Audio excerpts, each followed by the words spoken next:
Good afternoon, everyone, and welcome to SmartMusic Spotlight webinar on using SmartMusic to teach future teachers.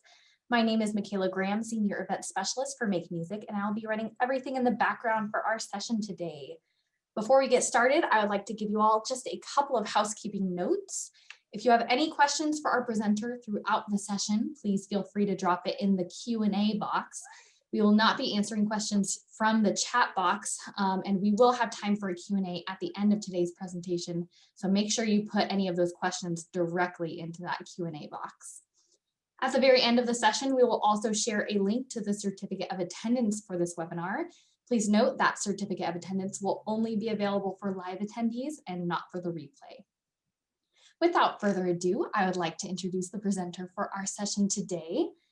Ted Scalzo is a music educator, having conducted wind ensembles, jazz and marching bands, instrumental lessons, and advanced music composition. Throughout his career in the public schools, he has been an advocate of using technology to enhance and improve student and teacher instructional needs. Mr. Scalzo and his students were featured on the cover of School Band and Orchestra magazine, and the accompanying article outlined how he employed technology both in the classroom and in the concert arena. He is now retired from Bayshore Schools and Hofstra University. Ted is currently a higher ed consultant and clinician for Make Music, living in San Antonio, Texas, performing with several big bands in the area. Ted, we're so glad you're able to be with us today. I'm going to hand the presentation off to you. So let's get started. Thank you, Michaela. I appreciate the introduction and welcome everybody. I'm so glad to see so many of you here. Let's begin. So our presentation today is talking about using SmartMusic as a tool for preparing future music educators. Now, some of the things we're going to talk about are totally applicable to the classroom for a public school teacher as well. So as we're going along, keep that in mind, all right? And there are portions here where I feel that, both things are, applicable. So most of the method classes across the country that are being taught generally focus around a method book, whether it be essential elements or accent on achievement or, any of those, okay? Sound innovations.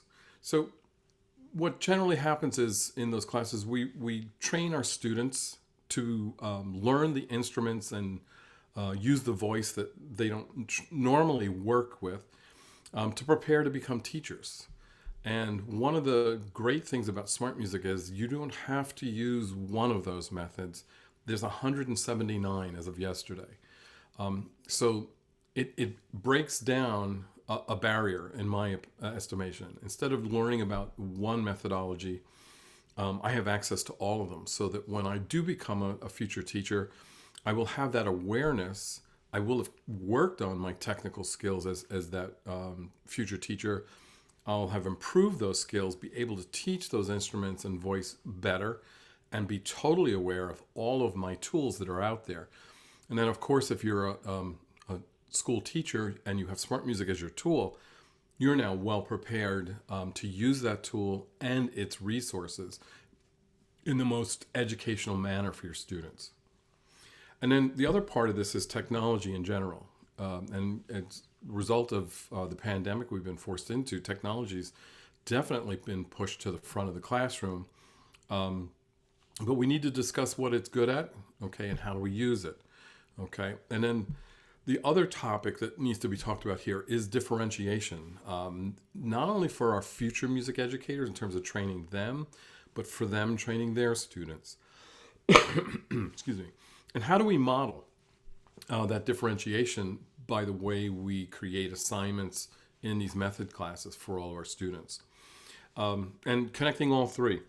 And I hope to give you some ideas, that you can possibly bring to your class. So since it's a method class and we're method book centric, let's talk about that. There's the beauty of it. A consistent unifying curriculum, one book, one-stop shopping. It covers all of the instruments. There'll be exercises that, develop their skill development and so on. Music theory things as well. And it's a great place to start beginners. And it's also a great place to start our beginning college students who have never played a brass instrument or never played a woodwind instrument or a string instrument or sung in a choir. So we now have tools and things that are going to help them with, learn those skills that they're going to need.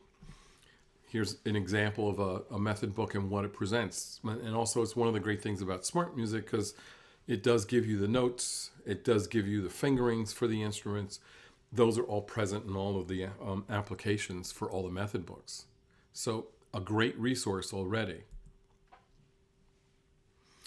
Music theory concepts, not that our college students are necessarily going to need those music theory concepts, but that is something that a method book is good at in terms of working with our younger students, our beginning students. So they might as well become aware of them in the different method books. What's going to be of value? What are certain things that should be introduced before others? There is a chronology to what they should get. What are the ensemble skills? The fact that most of our method books actually contain ensemble pieces. So again, that's applicable to those public school situations, beginning band, 4th, 5th, 6th grades, orchestras, choirs. But it's also really good for our future teachers to have to go through these materials and work on their secondary skills and be asked to perform the usual line items in each of the method books, work on some of maybe the solos, the duets, and in this particular case, here's an ensemble piece. So, and again, the beauty of SmartMusic for me is I don't have to use just one method book with my students. And if I craft my lessons for the semester in such a way that it cycles them through the other method books that are present in SmartMusic, I've done a double effort here. Yes, I've kept them performing and working on their instruments. We all know that the more time spent on those secondary skills, the better they're going to be at performing, the better they will be and comfortable at demonstrating and teaching. And the more time spent on face, the more our muscles get better, our violins in the hand. So if I'm cycling through more than one method book, probably going to get them to play more. And I'll tell you, the last 3 years in our higher ed pilot study, this is something we've definitely noticed. By not sticking to just one method book, by creating an assignment that basically might say something like this: do the first 10 lines in these 3 method books. That's due before class next week. And then require that the student not only perform them so they can demonstrate the technical prowess they've developed on that particular instrument or voice, they can also give you feedback. So inside of SmartMusic, the student always has the capability of providing a comment about an assignment. So as the professor, I would purposefully elicit from the students, yeah, I want you to work on these particular lines and items, and I'm looking to see that performance has improved. But I'm more interested in the comments you're going to give me about those 4 different method books you just did these in. What are some similarities? What are the differences? What do you notice about what starting note they did for this particular instrument in this method versus that method? So we're directing them now to look at, think about, evaluate, and look at these assignments not as a student trying to get a grade in the class, but as a teacher, what will this mean in terms of a class I will be teaching in the future? So we've already kind of flipped the classroom a little bit here. We've gotten the students moving away from, again, the concern about a grade, what do I got to do to get my A, to, okay, they're starting the flute on a D on this particular method book, but are starting on a B in this method book. Which one of those is going to work better? Excuse my cough, sorry. Okay. Also repertoire, solos, band repertoire, orchestra repertoire, even jazz ensembles, choir. Just requiring that the students in these method classes utilize the plethora of content that's available here. So as future teachers, we're getting them aware. They know what's available to them. They are now going to be able to make stronger pedagogical choices as to what content they're going to use for which students at what ability level, okay? And again, increased practice time. It's been demonstrated time and time again that by using SmartMusic, requiring those students to work on those instruments, but force them through not just one particular book or a solo or two, but more. You're going to get them playing more time. They'll spend more time on those exercises, and they're going to definitely become confident with demonstration. And again, requiring them to evaluate so that we're going beyond just doing the performance part of it. So talking about the technology side of this, all right, just like younger students on their phones, this is another way for us to engage our students in a world that we fully understand today at any time can change on us. And we have to be flexible, and we need to be able to embrace this. We need to be able to use it, share it, and make assignments and experiences for students that are engaging, meaningful, and attainable. So in SmartMusic, as a professor, you could look at your gradebook here and you'd be able to see what students are doing their assignments.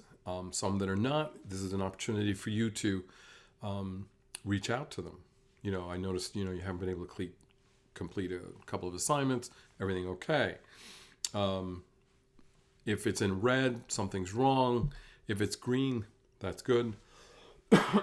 If it's blue, it's an assignment you need to grade. You're able to look at your numbers, look at your percentages, okay? This can also be exported out into an Excel spreadsheet if you need to. But it's a great way for you to be able to decide, what do I need to do to help my students? And the beauty of the technology is this. It breaks down the barriers of the wall. Just like today. Normally a presentation like this might be presented at a conference somewhere, or a clinician visits you at your school. Here we are virtually. I'm somewhere in San Antonio and you are all across America. I'm able to expand my reach to you. Same thing for a teacher or for students. Maybe we have a campus lockdown and they're stuck in their rooms. Well, because I'm using the technology, I'm able to reach them, okay? Students, you could be working with your students virtually anywhere. We know that. So that's another beautiful side of technology, is it does, break down the walls. The other side of the technology that's important to talk about is we still have an opportunity here, by the way we craft the assignments, to develop the practice habits that we know are going to ensure improvement and enjoyment. And that's one of the things, as future teachers, they're going to be faced with dealing with their own students. How do I get my students to practice, to enjoy the practice? How do I get them to focus their attention? How do I get them to do deliberate practice, where we're starting with a goal in mind, and by the end we're close to it or we're achieving it? Okay.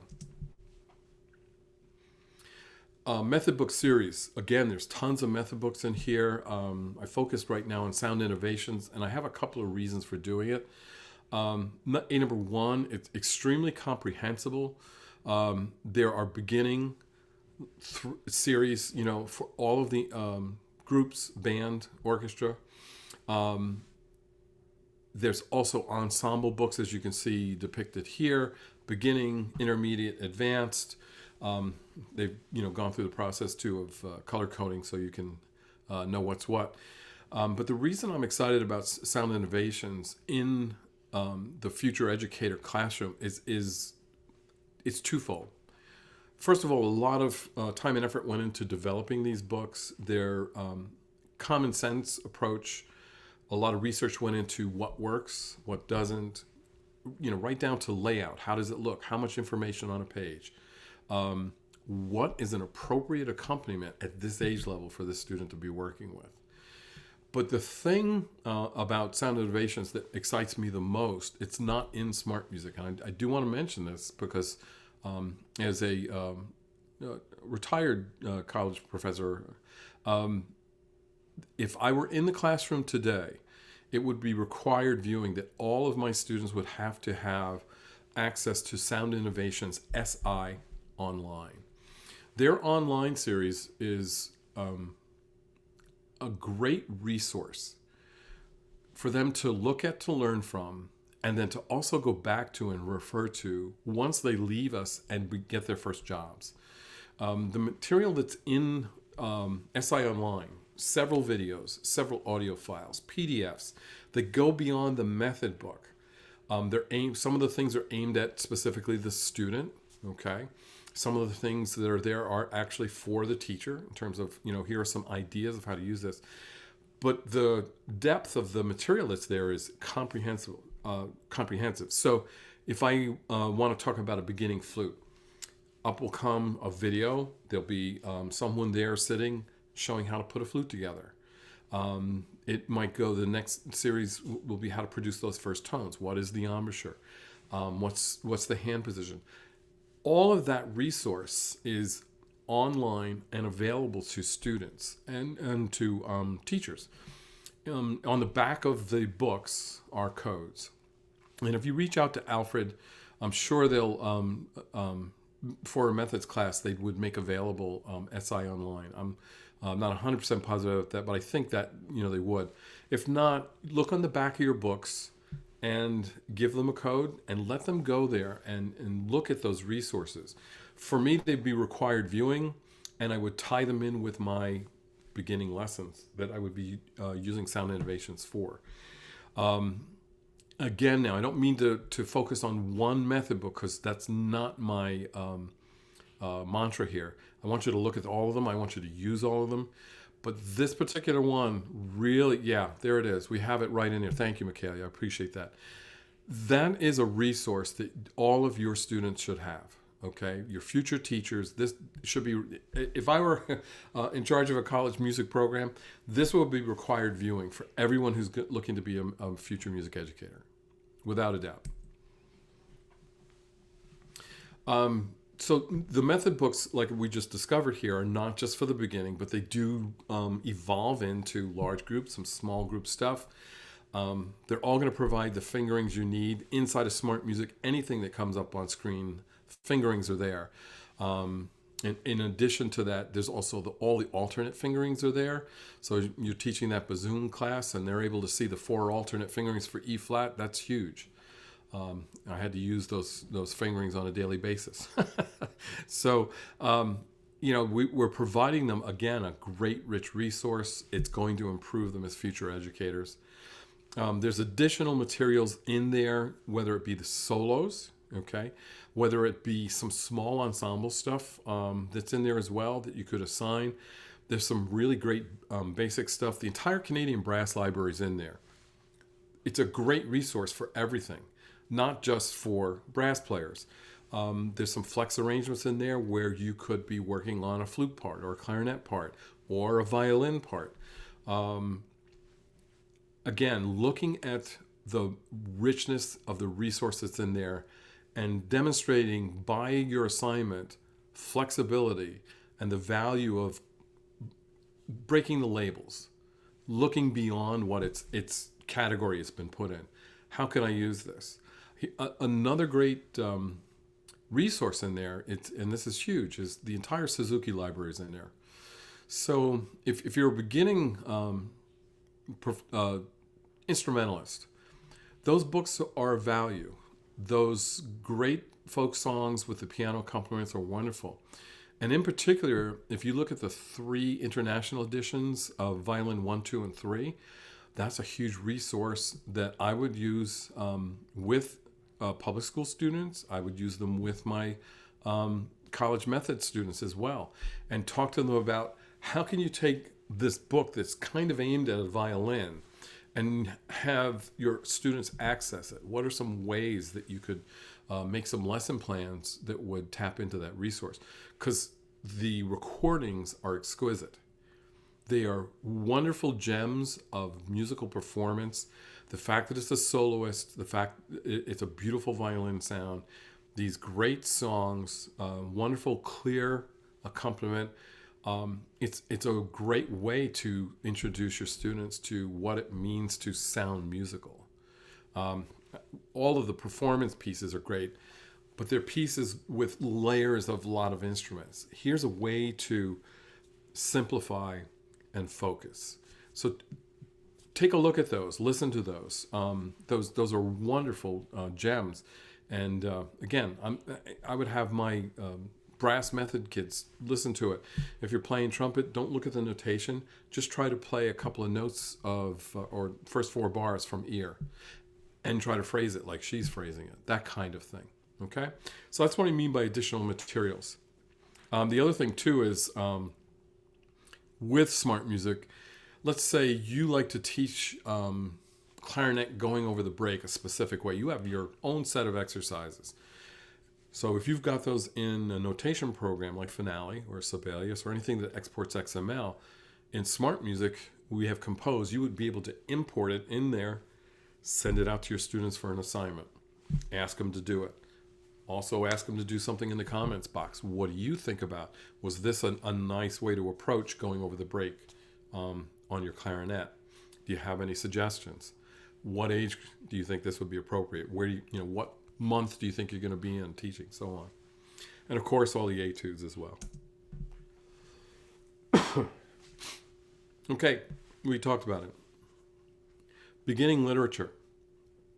When we're in college as music majors, we gravitate to these wonderful ensembles where we're doing probably the most difficult, challenging work, which we all love. We're having a great time doing it. But that first job is probably not going to be a high-end wind ensemble. It's going to be a beginning band, choir, or orchestra. So it's important that we, in our methods class, cycle through assignment the students through some of the basics in that repertoire. What are some of the basic solos that are in SmartMusic that they're probably going to have to do? There's one series in there, Festival Solos, I believe it's by Yos, where it's actually the solos they have a 10-tiered lesson plan. Do this exercise first, now do this, do this. Those are a great resource to send to your methods class students so that they can develop this sense of what does it take, to put this solo together.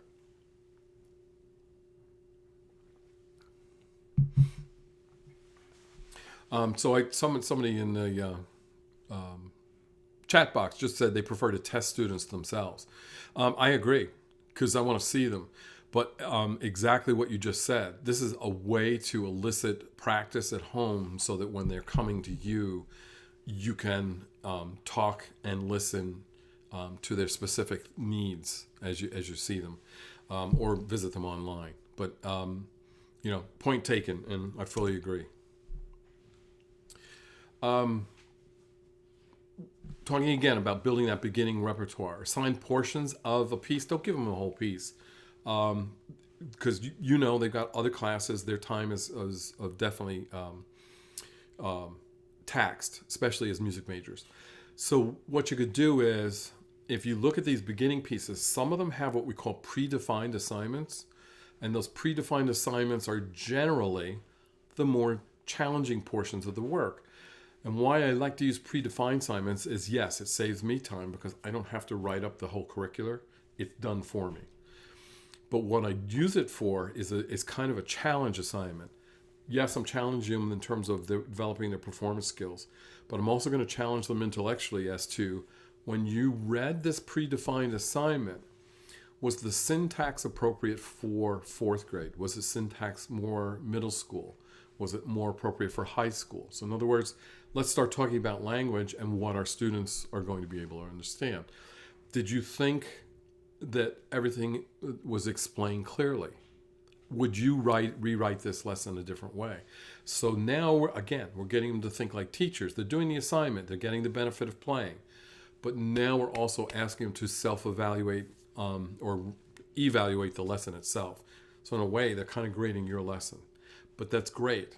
And that's the kind of dialogue in addition to getting them, the skills that we want to foster here. So think of chunking, assigning them a little portion of it. Look at those predefined assignments. And, if you were in New York, look at the NISMA list, okay? If you're in Michigan and you have a state list, look at your state list, look at the beginning soloist, find something that's appropriate. If you're here in Texas, look at the Texas list, find the materials that are there, assign them. If you're teaching, students from all over the country, that's an assignment. Find your state list that, from where you're coming, where you think you're going to get your job, where you want to be, and start seeing what you can find here in SmartMusic. Okay?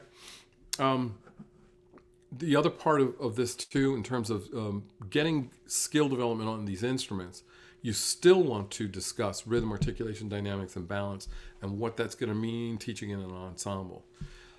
Some of my higher ed participants actually had their students purchase teacher subscriptions so that they could actually send assignments to the class. And that's what I'm talking about here, making mock assignments. And their grade was dependent upon not so much the performance, but on the assignment that they did themselves. So a quick example, you send out an assignment, and by the way, you send it out to not every student in the class. You have them make a mock assignment, and you say, okay, these are your 3 students or 2 students in your class, because otherwise you're going to load them up with a ton of assignments. So you break your class down. Usually it's in like teams of 3. Everybody joins each other's class. You make an assignment, it goes out, and the students that do the assignment are required to evaluate your assignment. That's part of their grade. And then you have them, either do a screen snapshot or put together a Google Doc that demonstrates what are the parameters they chose for the assignment and what piece they chose, that kind of thing. So it's all there for you. Okay, here we go. Extra material. There's Compose. So it's like a web version of Finale inside of SmartMusic. You'll be able to create anything you really can do in a notation software program. Simple things like if you wanted to do a rhythmic exercise, single line, you can produce it right here. If you've got a string quartet, like here, or a string ensemble piece, and you want your students to work on those parts in SmartMusic, you'll be able to import it in or write it in and then share that assignment and technically assign the piece to them, and all those parts are available to all the students. Okay, so differentiation. So just like myself in a classroom with students, I'm going to have students of varying a level of expertise. And, I generally think in kind of a thirds. I have my advanced, my average, and students who need additional help. If you look at your classes the same way, and I'll use an example of a class that I observed where it was a brass class. Most of the people in the class were brass players, so they needed a different level of instruction or a different level of challenge. So the professor purposefully gave those kids who were brass players way more advanced literature to be working on, and that woodwind flute person and that vocalist who's never buzzed before in their life were given some really easy basic stuff. So differentiation of instruction, able to get them to do more in the class that way. Okay, so that's what we kind of do with a method book. We look at it and we think they're all in the same place. But technology can help, and specifically SmartMusic is going to enable you to differentiate that instruction, get the resources to them that they need. Here's a great example of a piece, and it's a chorale, but look at the horn fingerings there for F horn, B flat horn, and double horn. And then, you could, knowing that your students just did this, you could develop a pop quiz and ask them, what are the 3 fingerings for the horn on A, all right? More supplemental content. There's a ton of sight singing material in here. So now I'm moving away from methods classes and maybe talking a little bit more about aural skills classes. If you're ever curious about using SmartMusic in your theory classes at school, your aural skills classes, I highly recommend you seek out Dr. Cynthia Gonzalez at Texas State, San Marcos. She actually has a method in here called Listen Sing, and when we get out of here and look at SmartMusic Live, I'll purposely pull that up. But she's invested a lot of time in developing and using SmartMusic in her aural skills classes at Texas State. And the results there are remarkable. I had the great opportunity to observe her teaching in class before COVID and also online. And what her students are attaining is pretty remarkable. And SmartMusic's their delivery mechanism. Basically, it's used as a practice tool, like was mentioned earlier. So students go in, you give them their assignments, maybe it's 3 or 4 for the week. Their thing is you have to achieve on the SmartMusic assessment part at least an 80%. And those are thought of not as tests, but more as demonstration of skill development practice that you're investing in outside of class. And then, of course, there'll be some major exams in there somewhere. So think about that. There's tons of sight reading material in there. Anything can be turned into sight reading, by the way. And this is the beauty of it. You now have an assignment submitted to you on screen in front of you. Is that assessment that SmartMusic did. It heard the recording of the student, shows you what notes they played correctly. Green is pitch and rhythm are correct. Red is pitch is wrong. Orange or yellow is rhythm is wrong. So the student's getting that feedback as well while they're working on their thing. But now they submit the assignment. You see it. You can click on it. You can hear it. Also offer some kind of evaluation. This is a non-graded assignment. As you can see, it says submission comments. And this is great. As far as I'm concerned, this is a good assignment because we've asked and gotten from a student some kind of feedback. What would really make this a total complete win is when I grade it and I also give feedback. Even if it's just like, this is great, fantastic. We're coaches and cheerleaders, and something like that, as simple as that, can really mean a lot to a student. Ability to do more with ensemble skills. State University College at Fredonia, Catherine Levy uses SmartMusic in her band methods class. So students have subscriptions, they make a lesson plan, and they specifically talk about ensemble skills.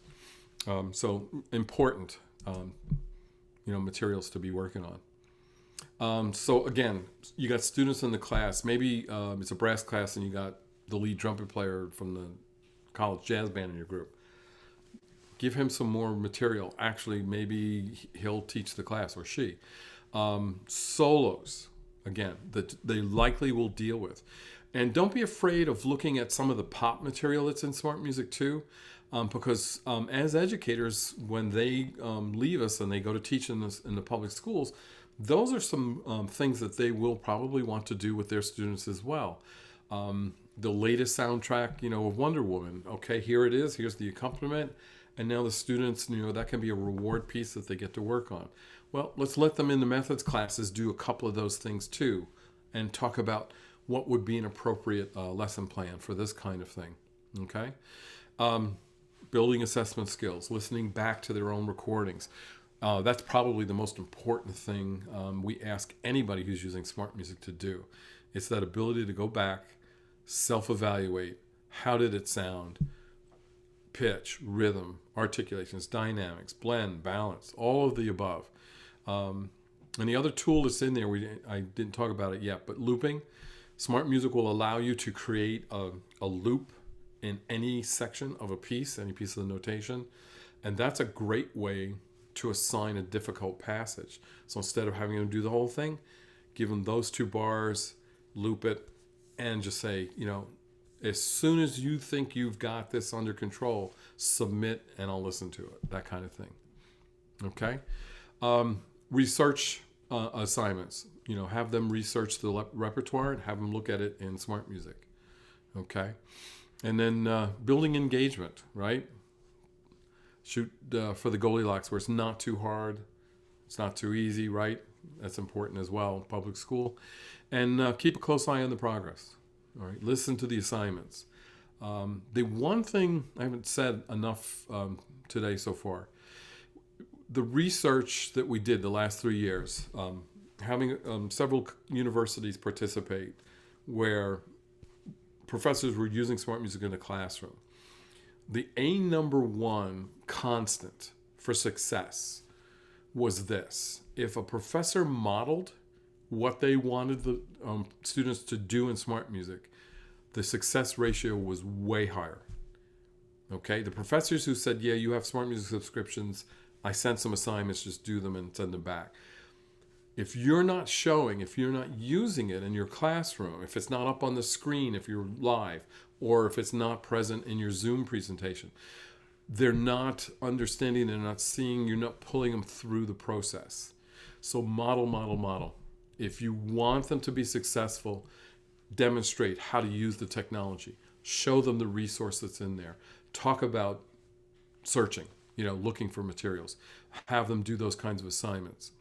So keep that in the forefront anytime you're using any kind of technology and stuff. The more you demonstrate it and it's there in your classroom, whether you're live and it's up on screen or you're virtually doing it, you're sending the subliminal message that, yeah, here's a technology tool and it's really important and here's why.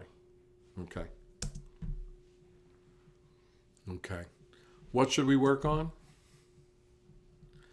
Okay, these are all the things that we could be doing in a large class. So that band pedagogy class, they'll be discussing the different techniques and stuff. SmartMusic could be playing in the background on screen, or it's a long-range assignment where you're supposed to address one of these issues and talk about how you're going to use that playback practice track to get your students to do this. And again, I'm going to point to SI Online.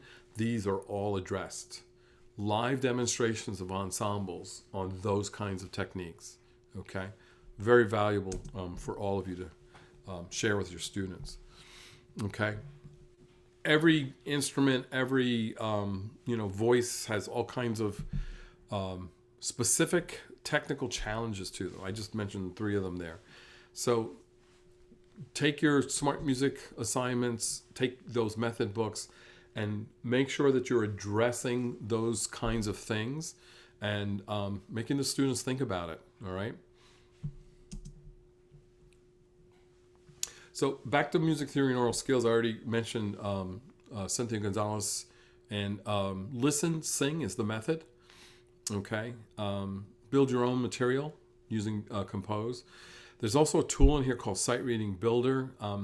I don't know if that's necessary in a methods class because we got enough going on there, but in oral skills, yeah. Using Sight Reading Builder, you could create your entire curriculum inside of it and be saving specific assignments that address specific chord structures, specific intervals, specific rhythms. And if you label them and save them, that's your book for the semester, the year, 4-year program, whatever it is. And you'll be able to assign those. So it's initial work up front, but it's going to save you a ton of time on the future, okay?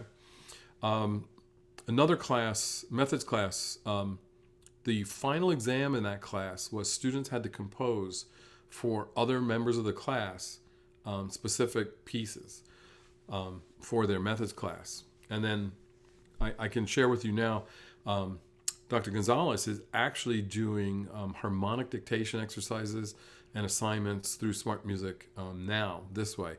So again, I encourage you to reach out. You can find her online. She's got her own website. And I believe she's done a webinar in the past for us. So look it up. It's in the library. So we didn't talk about jazz pedagogy class because it's not every school is teaching it, but there are schools that are teaching it. And a lot of them are aimed at, okay, you got a beginning position. Oh, and by the way, you have to teach the jazz band. And it's a student who has never had that experience before. SmartMusic is a really fantastic way to help those teachers who jazz is a foreign language to them, or they have some skill set but not a lot. I'm recommending here, first and foremost, just go to the method books, look at the jazz ones. There's a whole bunch in there. There's pluses and minuses to all of them. There's a brand new one that's in here, and I'm very excited about this one. It's Pathways to Greatness by Bob Sinecrope. That book is an introduction to improvisation for every instrument and voice. So specifically, this first volume is just about F blues. There are practice tracks that are fantastically recorded, fun to play on. And Bob's philosophy is students usually enjoy this more when they can play a solo. And the solos are really easy, obtainable easily by our beginning methods class students. A great way to introduce them to this. And then he has links inside his book that will take you to more in-depth information. And it's I think there's 86 lines of instruction here. And they get, obviously, I mentioned he starts with a few solos, but then he starts getting into what are the chord tones, okay? And he starts, building on that. And his whole thing is listen, sing, play. That's really what it's about. Not unlike Dr. Gonzalez's method either, listen, sing. Another great title in here, if you're working with your jazz pedagogy classes, they're a little more advanced in the sense that now you're asking them to do some of the American Songbook. But these are Jazz Essentials. They're by Peter Erskine. These are phenomenally recorded, really well executed playback tracks to standard songs. Some of them, like the first one that's in there is Autumn Leaves. And I had a chance to sit down with Peter last year at the Gen Conference. And I said, I happen to notice that there's a real light approach to all of the tracks. And you do a lot with brushes. And he smiled and he goes, thank you. Because that's exactly what I wanted, because I feel like that's a lost art with our students today. Brushwork is just not one of those things in everybody's vocabulary. So here's a great way to, number one, talk about a beginning rhythm section. Teach those concepts. Talk about, what's happening when you're comping for a soloist. And then there's performance titles in there that go from easy to way advanced. I would definitely start on the easy end with a class like this, but I would show them the advanced stuff so that they kind of know that that's where you want to be pushing your students, so that eventually when they do go on to the middle school, high school, they're equipped for that kind of an experience. So I would expose them to the performance titles, definitely show them some material in there. Have them pick one or two. Here's a really great tip. If you want to look at the performance titles in the jazz category and you just type the word solo, you will get all of the jazz pieces that are in SmartMusic that provide a solo accompaniment practice track. So again, now here's another way for you to be working on your improv with those students. There are several good methods in there that talk about the swing feel and how to articulate, and they present, the syllables. So I would take a look at a few of those. There's one by Jeff Coffin that's great. I know Essential Elements has one too. There's quite a few, and maybe we'll get to look at those. So instead of recapping, I think what I want to do here is switch and share my SmartMusic account. Give me just a second to move some stuff around. And let's go here. Okay, hopefully you're all now seeing SmartMusic. Okay.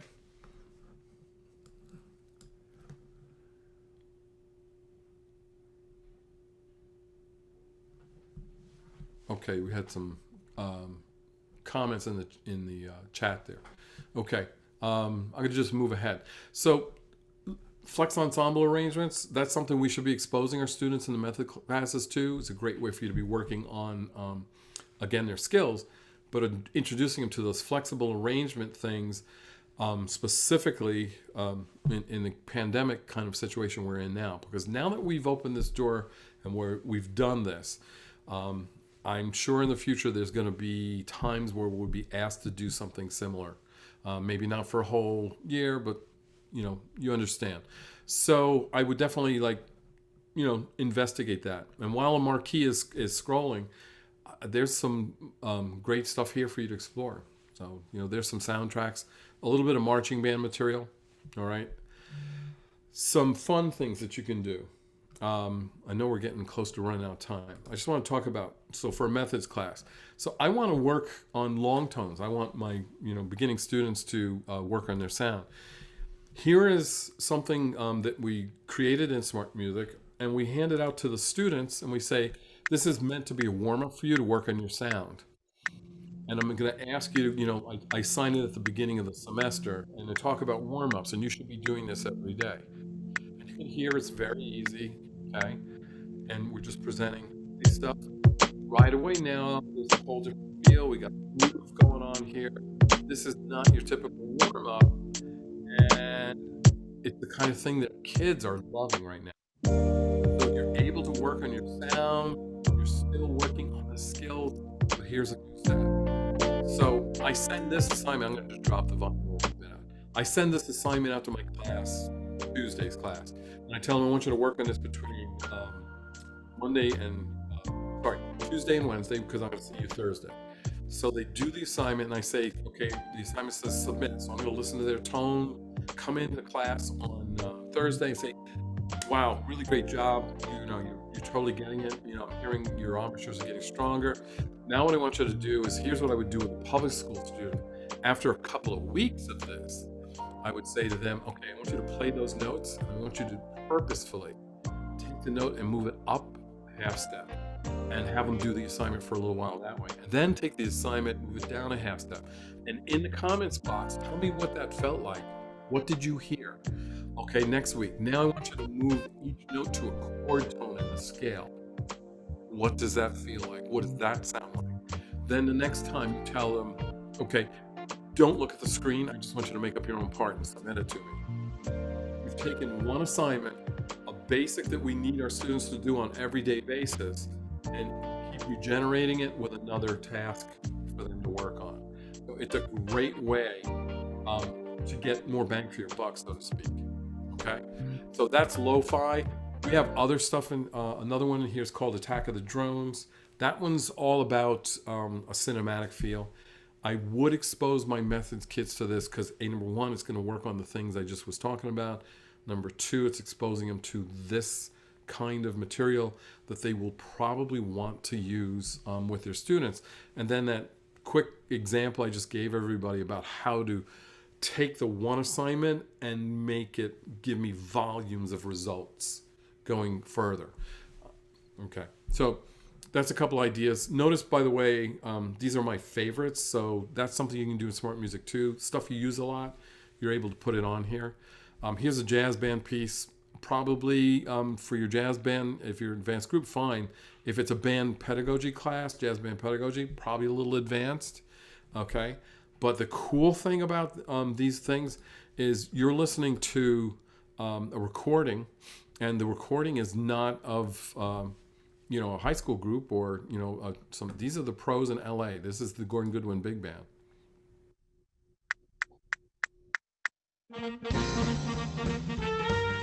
Okay, advanced, I understand, but I want to expose the band pedagogy class. I want them. And then what I'll do is I'll find something easier for them. Here's one of those examples of there's a URL. You click on it, it brings you to a video, and Gordon and Wayne give you some instruction there. Talking about those method books again, there's 179. I really want you to all think about using them. Maybe you're not going to use all 179, but you can definitely use more than one. There is a lot of great material in here. The other thing I did mention earlier was the small ensemble stuff. This is the entire Canadian Brass Library plus some other small ensemble stuff. If you look for something, here it is. Amazing Grace with a Flex Ensemble. And you could be doing this with your methods classes. Let's get out of trombone. So here we go. Any of the band instruments could be done, plus violin, viola, contrabass, and percussion. So it's listed. They're going to hear, let's just do this real quick.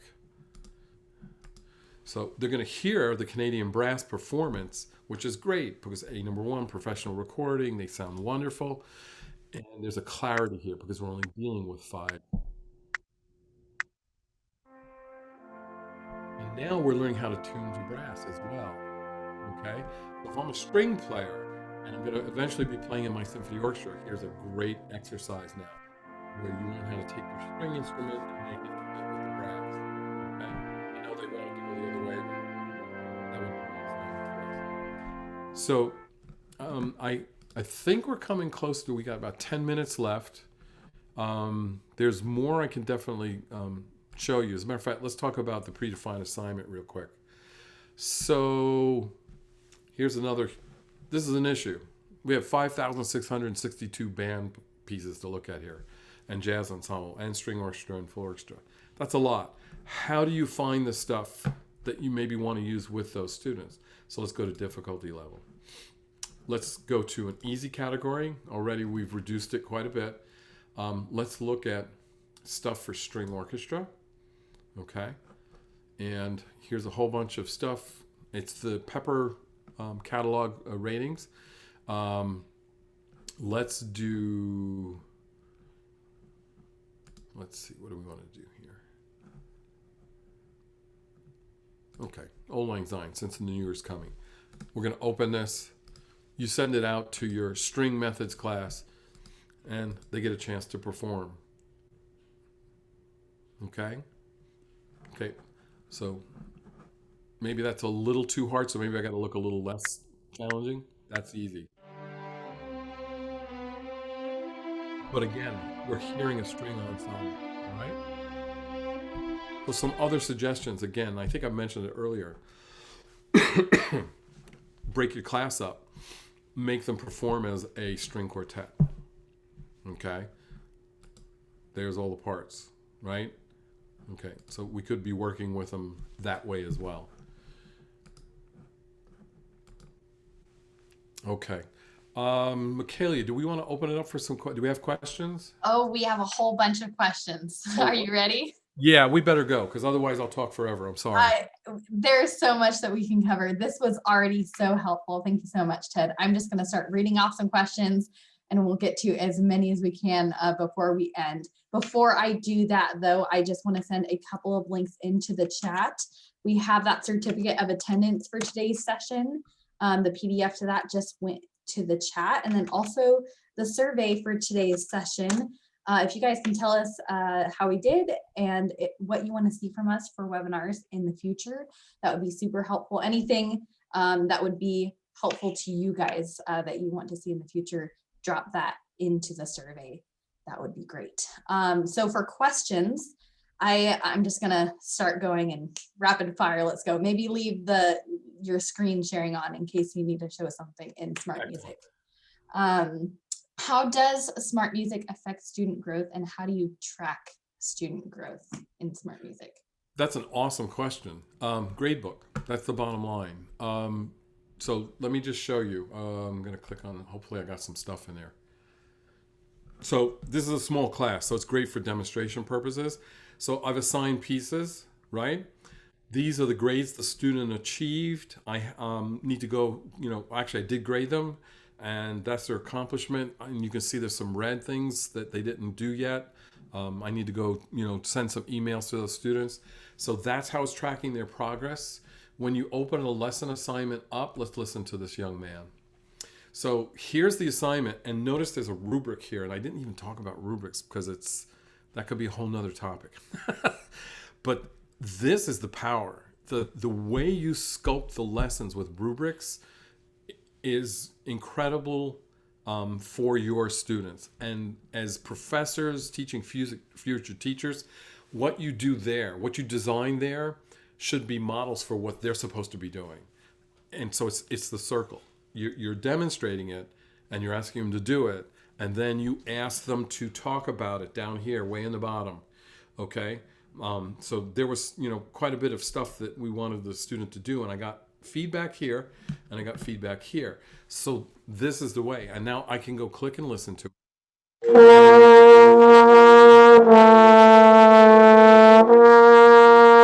Comments. I think I said this was excellent, Theo. Start practicing the hum. We'll do the preparatory exercise, and then we'll sign a performance of it next week. I might have probably added, you're maybe a little too close to the mic. That's why it sounds a little distorted. Aim your bell at a 45-degree angle to the mic, or back up, or play a little softer. Okay, so that's the circle of life right there, and the grade book is the conduit. Okay. And the next, I was actually going to say, maybe stay on that page. That's totally fine. Whatever is easier. This next question, it kind of relates to that a little bit. Is SmartMusic always accurate in recognizing the voice or the pitch and the timing of the instrument? Is it completely accurate when No. whether or not it got it right or wrong? No. Go for it. And here's what I want to say about that. And it's SmartMusic is meant to give the student the feedback. It's meant to be a barometer, not an accurate measurement all the time. I think we would like to hold it to that standard, but you're dealing with all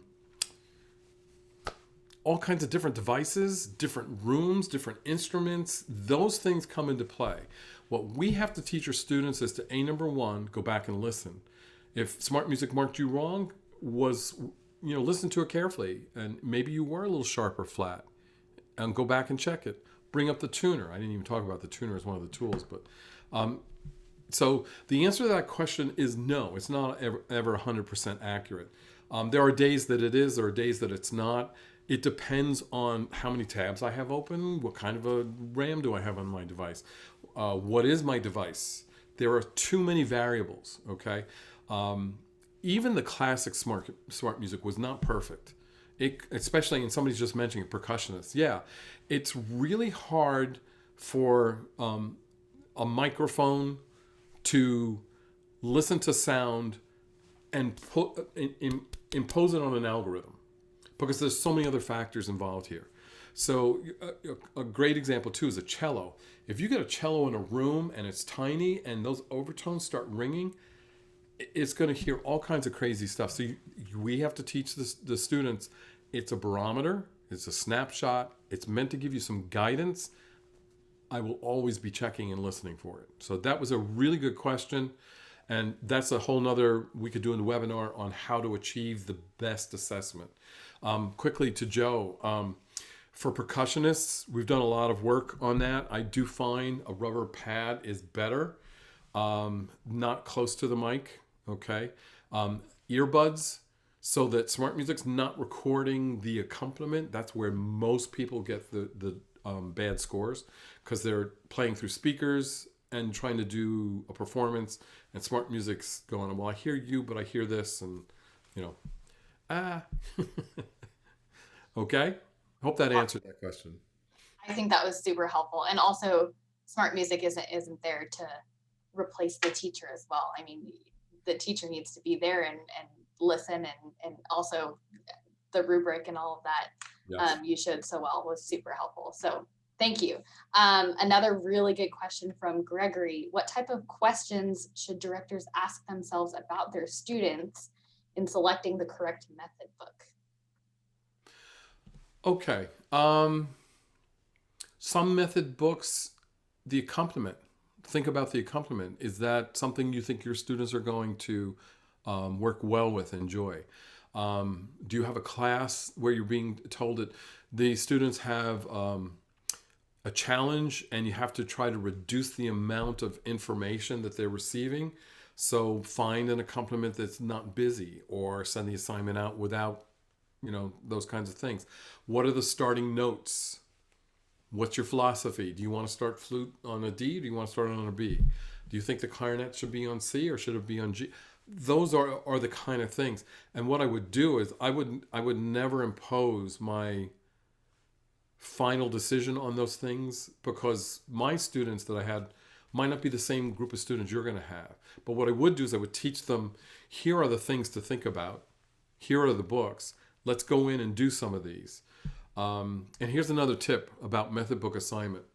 We all know that the way the method books are designed, they generally have a culminating performance task at, we'll say, the bottom of the page. So instead of you assigning 1 through 10 and filling up your grade book and overloading your students with visual stimuli, think of one assignment, but in your assignment, you say to them, I know I assigned number 10 on essential elements, but I'm expecting 1 through 9 to be practiced.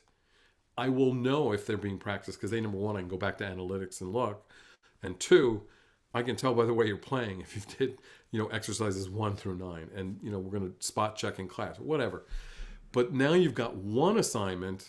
You've told them to do the other lines in the book, and you will be able to see in analytics. You'll be able to see they opened the book and they did do these lines. You'll be able to see that, and it'll tell you how much time they've spent on it, which is another tip for us as professors. I actually had a professor at a college who stopped grading them on the performance. Like, they still had to do this, but she tied their grade in to total amount of time spent on their SmartMusic assignments.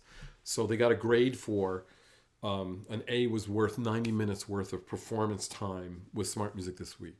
B would have been, I think, I don't know, I'm making stuff up, 60 seconds, 60 minutes rather. But that's the idea. So any questions? More? Yes. Okay. Well, we have time for one more question, and I feel terrible. There's so many really good questions here. Just know I will be going through all of these questions, and I can, if the question is specifically about SmartMusic, I'll be able to send you guys an emailed response afterwards if we weren't able to get to it today. But the last question that I had from Adam is there a way to assign an entire book to my students so I don't have to go etude by etude? No, and that's why I made that suggestion just now, Adam. That was exactly where I was going with this. However, I do want to tell all of you this. If you want that feature, you can go into SmartMusic and you can ask for it. You go to the Help Center and feature requests, and they are listening to it and responding. And you can see there's some stuff here. Okay, ear training. Somebody wants something. There were 5 votes for it. Notify students of grading comments. There are 19 votes for that. So go in. If you don't see what you're thinking about, make a new post. So the other thing, join the Facebook users group. That's a great way for you to see what's going on across the country with other educators. It's really a good group. And I'll tell you, Dr. Cynthia Gonzalez has actually been patrolling those and helping people out. So that's kind of cool too. Awesome. Well, that is all we have time for today. Thank you everyone for joining us. Thank you, Ted, for presenting this. This is so helpful, and there's just a ton of information that we could even continue to go over. I just wanted to say again, make sure you check out that certificate of attendance that is in the chat box, as well as the survey for today's session. I hope you all have a wonderful holiday season, and we will see you again soon. Thank you all.